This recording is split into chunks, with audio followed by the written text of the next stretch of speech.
അപ്പം ഞാൻ ഇവിടെ വിളിച്ചു, ഇവിടെ കാര്യം പറഞ്ഞു, എന്നോട് പറഞ്ഞു അപ്പോൾ പെയിൻ വരുന്നുണ്ട്, അപ്പോൾ അതിനൊരു എപ്പിഡ്യൂറൽ എന്ന് പറഞ്ഞ ഇഞ്ചക്ഷൻ എടുക്കണം, ലൈക്ക് ഫോർ പെയിൻലെസ് സർജറി, നമ്മുടെ സ്പൈനിലൊരു ഇഞ്ചക്ഷൻ എടുക്കും. അപ്പോൾ എപ്പിഡ്യൂറൽ എടുക്കണം, സൈൻ വേണമെന്ന് പറഞ്ഞു. അപ്പോൾ അവളെൻ്റെ അടുത്ത് 2 തവണ വിളിച്ചപ്പോൾ ഞാൻ കൂട്ടുകാരോടെ നിൽക്കുകയാണല്ലോ. അപ്പോൾ ഞാൻ കുമാരോടെ നിൽക്കുന്ന സമയത്ത് 2 തവണ വിളിച്ചു, 3-ാമത്തെ തവണ വിളിച്ചിട്ട് ഇവള് എന്നോട് ചോദിച്ചു, താരം ഇവിടെ കിടക്കുക. ഞാൻ പറഞ്ഞ് അപ്പൊ എനിക്ക് ഭയങ്കര ഇത് മര്യാദ, എന്റെ അവരൊക്കെ എന്നെ കാണാൻ വേണ്ടി വന്നിരിക്കല്ലേ, അല്ല അത് മോശമല്ലേ, അവരെ ഒരു മര്യാദ വേണം, ഇത് ഇവിടെ അവരൊക്കെ എനിക്ക് വേണ്ടി കാണാൻ വന്നില്ല, ഞാനിവിടെ തന്റെ കൊച്ചിനെ കൊണ്ടുള്ള ടെൻഷനോടെ ഞാൻ വരാം. ഞാൻ പറയുന്നത് ഞാൻ വരാം.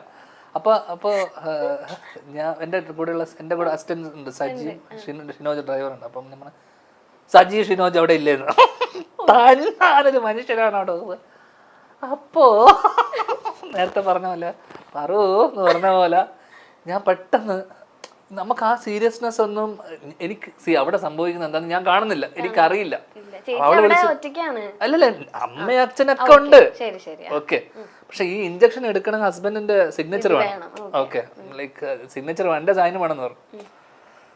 അപ്പൊ ഞാൻ എന്താ പറയണ്ടേ, അപ്പൊ എന്റെ കൂടെ വന്നവന്മാര് അത്യാവശ്യം പണ്ടത്തെ കമ്പനിക്കാരാ, സുഹൃത്തുക്കളാണ്. അപ്പൊ എന്നോട് അവൻ ചോദിച്ചു, എന്ത് വാട്ട് ഹാപ്പൻഡ് ചോദിച്ചു. No wife is, oh congratulations എന്ന് പറഞ്ഞു. ഞാൻ പറഞ്ഞ പ്രഗ്നന്റ് അല്ല, കൺസീവ് ചെയ്യാൻ, വാവ് കൺഗ്രാജുലേഷൻസ്. അപ്പൊ എന്നോട് ചോദിച്ചു എന്നാ വാ പോവാന്ന്. ഞാൻ പറഞ്ഞു ഇങ്ങനെ അടിച്ചിട്ടുള്ളത് ഈ സമയത്ത് പോണ്ട, നീ വരണ്ട, അലവലാദികളായ സുഹൃത്തുക്കളാണ് എന്റെ. ഞാൻ പോയിട്ട് വരാമെന്ന് പറഞ്ഞു. അങ്ങനെ ഞാൻ പോയി. ആക്ച്വലി ഞാൻ പോയി വരുന്നതും പോകുന്നതും നേരെ കയറി നമുക്ക് കാണാലോ, പോകുന്നതും കയറുന്നതും കുഞ്ഞിന്റെ അടുത്ത് തന്നെ ടൈമിംഗ് എന്നൊക്കെ പറഞ്ഞാൽ അതാണ് ടൈമിംഗ്. കറക്റ്റ് ടൈമിനാണ് ഞാൻ എത്തുന്നതും, അതാണ് ഐശ്വര്യം എന്നൊക്കെ പറഞ്ഞത്. സാർ കൊണ്ടുപോയി പെയിൻ ഇൻഡ്യൂസ് ചെയ്യാൻ മരുന്നൊക്കെ കൊടുത്തു, ഓക്കെ. അപ്പോ അല്ല, പക്ഷെ അതിന് എനിക്ക് യാതൊരു പ്രശ്നമില്ല. അവിടെ എന്ത് വേണം, നമ്മൾ നിന്ന് സ്പോട്ടിൽ പേടി വാങ്ങിക്കുമല്ലോ, അങ്ങനത്തെ ഒരു മനുഷ്യനാണ്. അപ്പൊ എനിക്കത് ചെയ്ത് അവളെ ഞാൻ ചീത്ത പറഞ്ഞു, ഒരു കുഴപ്പമില്ലല്ലോ. ഞാൻ പോയപ്പോ തന്നെ അത്രയും നേരം പെയിൻ ഇതാക്കിയിട്ടും വരാത്ത കുട്ടി, ഞാൻ വന്ന് കയറി കാല് വെച്ചത് ആശുപത്രിയിൽ എടുത്ത് വെച്ചതും കുട്ടി വരുന്നു. ഞാൻ പറഞ്ഞു ഇതാ കഴിഞ്ഞല്ലോ, ഇതാണ് ഐശ്വര്യം. ഡോക്ടറോട് ഞാൻ പറഞ്ഞു, ഇത്രയും നേരം കഷ്ടപ്പെട്ട് കാണുന്നില്ലല്ലോ. അവർ പലരും പുഷ് പുഷ് പുഷ് എന്ന് പറഞ്ഞ ഒരു കാര്യമില്ല, കാലെടുത്ത് വെച്ചതും കൊച്ചു വന്നു. അതാണ് ഒരാള് ചേട്ടൻ ഡെലിവറി റൂമിന്റെ അകത്ത് ഭാര്യ പെയിന് പ്രസവിക്കുന്ന സീനൊക്കെ കണ്ട് കരഞ്ഞു തുളുമ്പി വിഷമിച്ചു എന്ന് വിചാരിച്ച കഥയൊക്കെ കേൾക്കാൻ വന്നപ്പോ കൊച്ചു പ്രസവിച്ച് കഴിഞ്ഞിട്ട് ആള് ഹോസ്പിറ്റലിൽ. പ്രസവിക്കുന്നല്ല, പ്രസവിച്ച് കഴിഞ്ഞിട്ടല്ല, ഞാൻ കേറുമ്പോ കാണുന്ന കൊച്ചിനെ അവര് ഇങ്ങനെ ജസ്റ്റ് പുറത്തെടുത്ത് നേരെ കൊണ്ടുവന്ന് വൈപ്പ് ചെയ്തിട്ട് നേരെ എന്റെ കൈ തരിക. അതാണ് നേരെ അപ്പൊ തന്നെ റെഡി. അന്ന് എന്റെ ജീവിതം മാറിയതാ, 4 വർഷം ആയിട്ട്. അന്ന് എന്റെ ലൈഫ് മാറിപ്പോയി. Turning point. അത് കഴിഞ്ഞിട്ടോ അതിനിടയിൽ വേറെയും കുറെ കാര്യങ്ങളുണ്ടല്ലോ. അതിനിടയിൽ ഞാൻ ഓൾറെഡി മറ്റേ അവളുടെ അച്ഛൻ്റെന്നും എന്റെ അച്ഛൻ്റെന്നും കാശൊക്കെ വാങ്ങിച്ചിട്ട് വേണം അവരുടെ ആഗ്രഹത്തെ ഞാൻ ഇന്റർവ്യൂലൊക്കെ പറഞ്ഞിട്ടുണ്ടോ. ഇതൊക്കെ ഒരു സന്തോഷമല്ലേ, നമ്മളെ സന്തോഷത്തിൽ പങ്കുചേരുക എന്നല്ലാതെ നമ്മൾ എന്ത് ചെയ്യാനാ.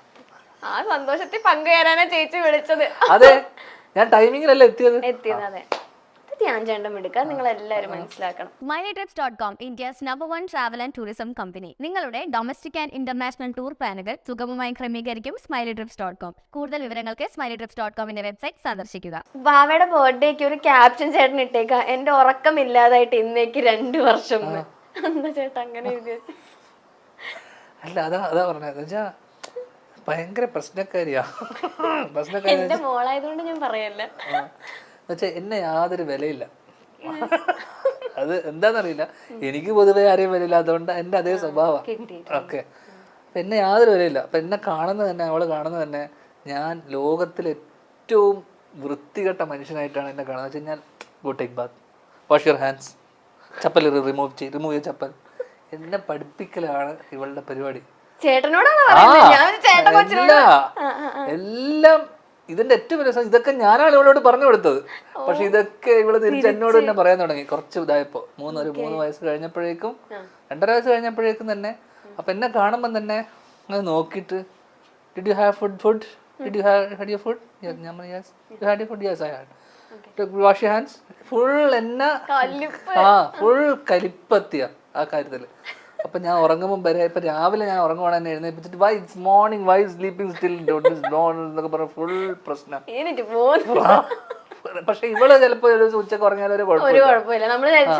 പിന്നെ രാത്രി തന്നെ ഉറങ്ങാൻ സമ്മതിക്കൂല. Come on let's watch something you are always sleeping. Full പ്രശ്നം. അതുകൊണ്ട് ഞാൻ അത് സ്നേഹമില്ലാത്തോണ്ടല്ല ചേട്ടാ, അച്ഛനോടുള്ള സ്നേഹം ഇല്ലാന്ന് ഞാൻ ഒരിക്കലും പറഞ്ഞില്ലല്ലോ. പ്രശ്നക്കാരിയാന്നല്ലേ ഞാൻ പറഞ്ഞോളൂ. ഭയങ്കര സ്നേഹം ഞാൻ ഉണ്ടെങ്കിൽ പിന്നെ എന്റെ കാര്യങ്ങൾ. കാരണം ഞാൻ ഒരു ഉത്തരവാദിത്വം ഇല്ലാത്ത ഒരുത്തനാന്നുള്ള ഒരു ഫീലിംഗ് അവൾക്ക് 2-2.5 വയസ്സ് തന്നെ അവൾക്ക് മനസ്സിലാക്കി. അതുകൊണ്ട് തന്നെ എന്നെ അച്ചടക്കം പഠിപ്പിക്കുക എന്നുള്ളതാണ് അവളുടെ ലക്ഷ്യം പോലെയാണ് അവള് എന്നോട് പെരുമാറുന്നത്. ഇപ്പഴേ അച്ഛനെ ഒന്ന് പിടിക്കണം. എന്നോട് ഇന്നലെ വന്നിട്ട് എന്നോട് പറഞ്ഞു look at you are so fat. Look at your tummy. What is this? You are so fat. അപ്പൊ ഞാൻ yes I want reduce my wait, I will do it for me. Okay fine. അപ്പൊ എന്നോട് എപ്പോഴും പറഞ്ഞറിയാമോ fine. ഇതാണ് എൻ്റെ അടുത്തുള്ള fine സാധനം. Fine okay fine ഇങ്ങനെ ഒരു സാധനം. You are so fat you are so fine. അതൊരു പോക്ക.